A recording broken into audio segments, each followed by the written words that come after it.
Ustaz tadi pemaparan tentang seorang ustaz yang kondang dan seorang ustaz yang tidak kondang. Saya sebagai penemuan yang awal, apakah ustaz yang kondang itu karena ilmunya menjalankan dengan keikhlasan, terus yang ustaz yang tidak kondang mungkin ada kekurangan atau seperti apa ya, mungkin ada keriaan atau seperti apa, jadi para jemaah mungkin agak kurang full gitu. Nah, terus kami sebagai jemaah apakah menghindar dari yang tadi yang ustaz yang tidak punya, yang belum keikhlasan, atau lari kepada yang keikhlasan. Jadi polemik di kita ini berperang gitu. Mungkin Pak Ustaz yang lebih jelas membawakannya. Mungkin itu ya Pak Ustaz ya. Assalamualaikum warahmatullahi wabarakatuh. Waalaikumsalam warahmatullahi wabarakatuh. Kedekatan seseorang dengan Allah itu bisa diukur dengan ibadah dan akhlaknya. Dan jangan pernah mengukur kedekatan seseorang dengan Allah dengan ukuran-ukuran dunia, seperti dengan harta dan dengan popularitas. Ada dua ustadz, satu ustadz kaya dan terkenal, banyak jamaah, dan satu ustadz tidak kaya, tidak terkenal, jamaahnya juga nggak banyak. Lalu dua ustadz ini menyampaikan keutamaan surat Waqiah. Barang siapa yang membaca surat Al-Waqiah, maka tidak akan tertimpa kemiskinan. Kira-kira jamaah lebih percaya pada ustadz yang mana? Ustadz yang pertama apa yang kedua? Pasti lebih percaya kepada ustadz yang kaya kan? Kenapa? Oh, ada buktinya itu. Tapi ketika ustadz yang miskin menyampaikan keutamaan surat Waqiah, akan dimudahkan rezekinya. Kata jamaah apa? Nggak kebukti. Waqiahnya ngejek. Waqiahnya nggak kebukti. Pertanyaannya begini, yang salah siapa? Yang salah audiens, yang salah jamaah. Kenapa mengukur kedekatan seseorang dengan Allah dengan perangkat-perangkat duniawi? Hanya karena ustadznya kaya, hanya karena ustadznya populer, hanya karena ustadznya banyak jamaah, akhirnya jamaah mengira ustadz ini yang lebih afdol. Padahal ukurannya bukan itu, Pak. Ukuran kedekatan seseorang dengan Allah adalah ibadah dan akhlaknya, sesuai dengan hadis sahih. Bahkan ini hadis qudsi, disebutkan oleh Imam Nawawi di dalam hadis Arba'in. Apa kata Allah? Man adali waliyan faqad adantuhu bil harbi. Barang siapa yang memusuhi waliku, maka aku izinkan untuk berperang. Tidaklah seseorang mendekatkan diri padaku lebih aku sukai dengan sesuatu yang aku wajibkan kepadanya. Kemudian tidaklah dia terus-menerus mendekatkan diri padaku dengan hal-hal yang sunnah, ibadah-ibadah sunnah, melainkan aku akan mencintainya. Kalau aku mencintainya, maka aku akan menjadi penglihatannya, aku akan menjadi pendengarannya, dan aku akan menjadi kaki dan tangannya. Artinya apa? Artinya ukuran kedekatan seorang hamba dengan Tuhannya bisa dilihat dari ibadahnya. Dan di dalam hadis lain dikatakan dan disimpulkan dari akhlaknya. Jadi kalau ada ustadz yang miskin, nggak terkenal, jamaahnya cuma 1-2, itu pun belajar ikro-ikroan, tapi akhlaknya bagus, ibadahnya luar biasa, lisannya tidak pernah menyakiti orang, maka ustadz yang seperti ini lebih afdol, lebih dekat dengan Allah daripada ustadz yang terkenal, populer, rumahnya mewah, mobilnya banyak, tapi lisannya sering menyakiti orang lain, ibadahnya belum ketahuan, akhlaknya gak bener. bukan nggak benar sih, sebetulnya kurang tepat saja seperti itu ya.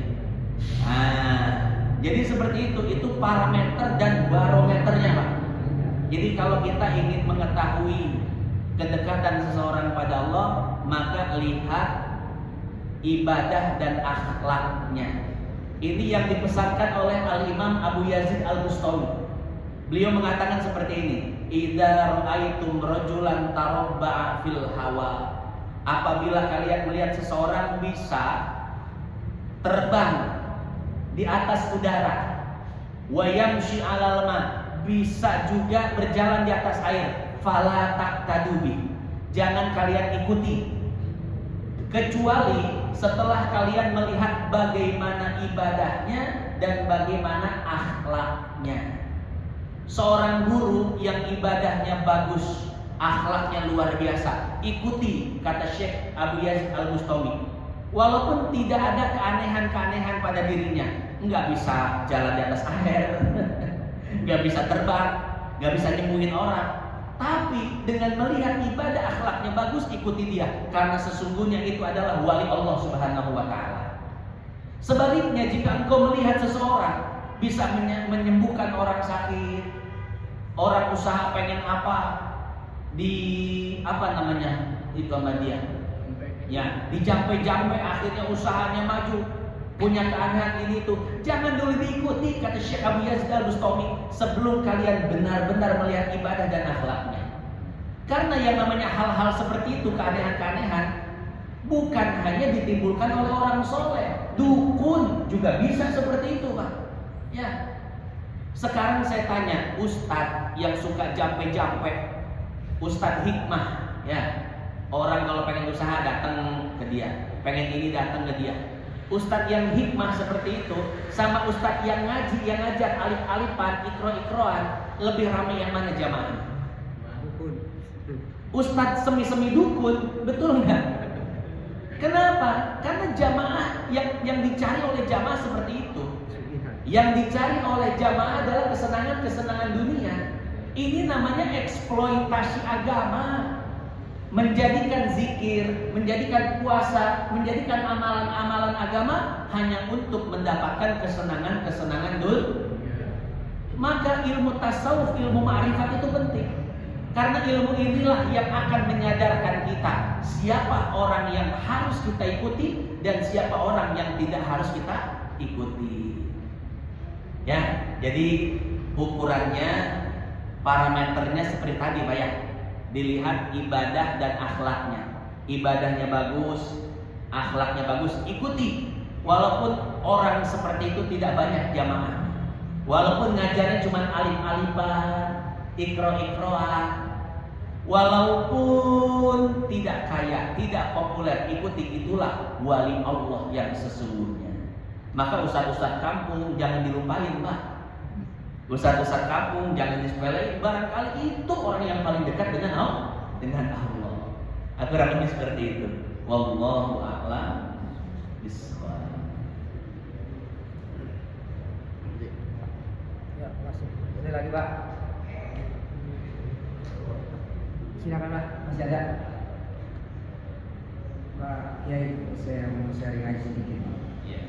Tadi kan pemaparan ada 3 tingkatan: ikhlasul ibad, ikhlas memimpin, ikhlas arifin. Ada arifin di sini. Ustaz Arifin. Jadi sehubungan dengan ikhlas, ridho, gampang diucapkan, sulit untuk yang dikatakan seperti ria.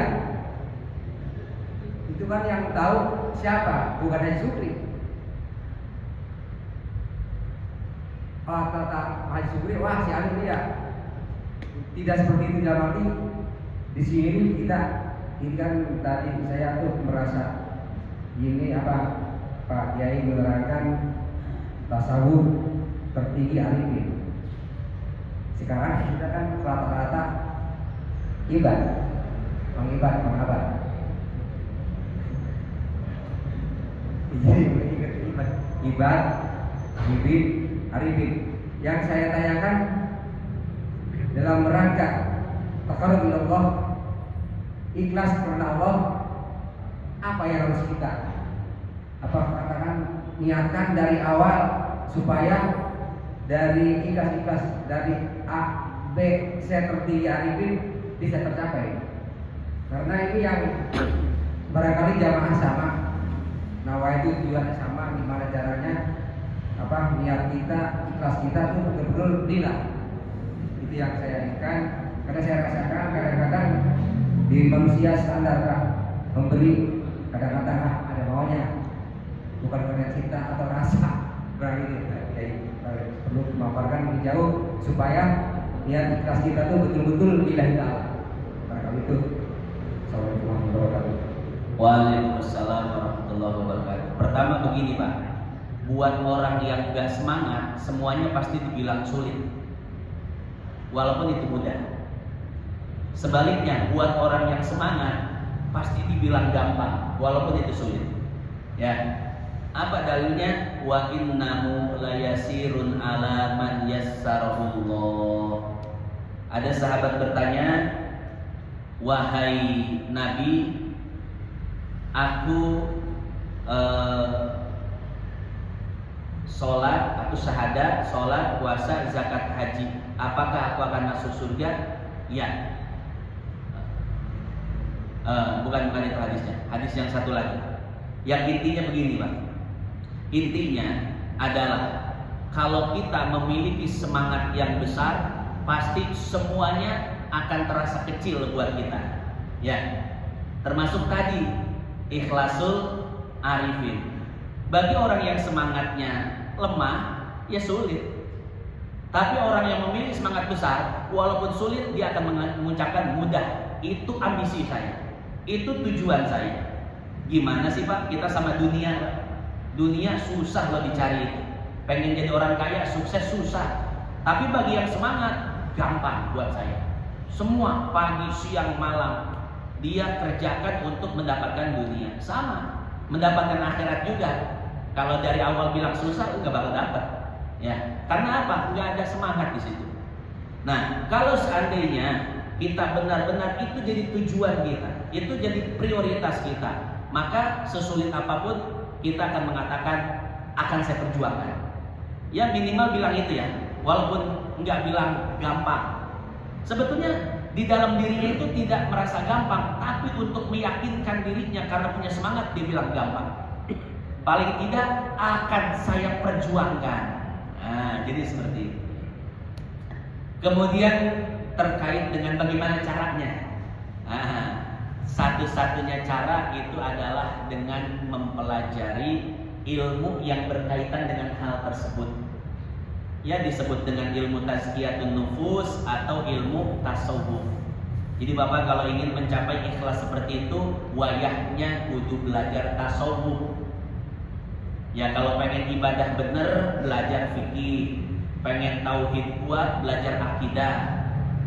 Ingin mencapai kondisi-kondisi spiritual yang lebih tinggi, maka belajar tasawuf. Nanti di tasawuf diajarkan bagaimana tangga-tangga untuk mencapai makom seperti itu. Ya, itu ada fase-fase, ada tingkatannya, ada riadoh-riadohnya.